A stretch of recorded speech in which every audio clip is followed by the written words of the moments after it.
Hello everyone, this is Archie Verma, and in this video, I am going to tell you the trick to learn the name of most important autosomal dominant disorders. So without any delay, let's start. तो आपको एक story से याद करनी है और उस story के थ्रू आप जितने भी सारे इंपॉर्टेंट डिसऑर्डर्स हैं, ऑटोसोमल डोमिनेंट डिसऑर्डर्स हैं, वो आप इजीली याद कर सकते हो। ठीक है, तो आपको क्या याद रखना है कि एक डोमिनेंट, बहुत ज़्यादा डोमिनेटिंग राजा था। ठीक है, और उसकी पूरी की पूरी फैमिली में, है ना, पूरी की पूरी फैमिली जो थी उसकी, उनको कोलेस्ट्रॉल की प्रॉब्लम थी।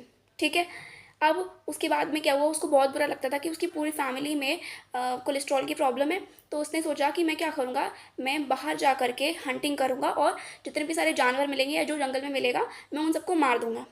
ठीक, उसके बाद में वो वहाँ पे गया और उसको वहाँ पे एक छोटा सा आदमी मिला, आप समझ लो एक डॉफ मिला।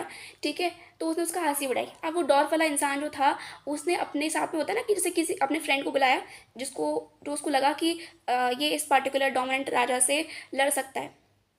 ठीक है, अब उस इंसान, वो जो पर्टिकुलर इंसान उसने बुलाया, उसको क्या था, उसके फेस पे बहुत सारे, और हाथ पे और पैर पे, हर जगह पे छोटे छोटे छोटे छोटे छोटे उसके कुछ गोल गोल निशान थे। आप ऐसे बोलो कि कुछ गोल गोल थे, मतलब समझ लो आप, ऐसे करके गोल गोल बने हुए थे उसकी सर, उसकी बॉडी पे पूरे। तो राजा ने क्या किया, उस पर्टिकुलर इंसान का भी हंसी उड़ाई। ठीक है, उसको लगा कि क्या ही कर लेगा मेरा। लेकिन उस पर्टिकुलर इंसान ने, जिसको ये प्रॉब्लम प्रॉब्लम थी या डिसीज था या जो भी बोलो, उसने क्या किया, उसने राजा को इतना बुरा मारा, इतना बुरा मारा कि राजा की हड्डियाँ टूट गई। ठीक है, तो ये पूरी एक स्टोरी है, इस तरीके से आप अच्छे से याद रख सकते हो। आप कैसे याद रखना है, एक डोमिनेटिंग राजा था, यानी कि ऑटोसोमल डोमिनेंट डिसऑर्डर हो गया। ठीक है, अब उस राजा की पूरी फैमिली में कोलेस्ट्रॉल की प्रॉब्लम थी, फैमिलियल हाइपरकोलेस्ट्रेलीमिया। ठीक है, उसके बाद में उस राजा ने क्या किया कि परेशान होकर के उसने सोचा कि मैं बाहर जाऊंगा जंगल में और हंटिंग करूंगा, मारूंगा, बेसिकली हंटिंगटन सिंड्रोम। ठीक है, और मारूंगा मार्फन सिंड्रोम। उसके बाद में उसे वहाँ जब जंगल में वो गया तो उसे एक डॉर्फ मिला। ठीक है, यानी कि एकोंड्रोप्लासिया। उसके बाद में जब उसने, वो छोटे से डॉर्फ इंसान ने जब अपने फ्रेंड को बुलाया, ठीक है, तो उसको न्यूरोफाइब्रोमेटासिस की प्रॉब्लम थी। ठीक है, जैसे मैंने आपको बताया था कि पूरे सरफेस पे उसके जो थे वहाँ पे गोल गोल से बने हुए थे।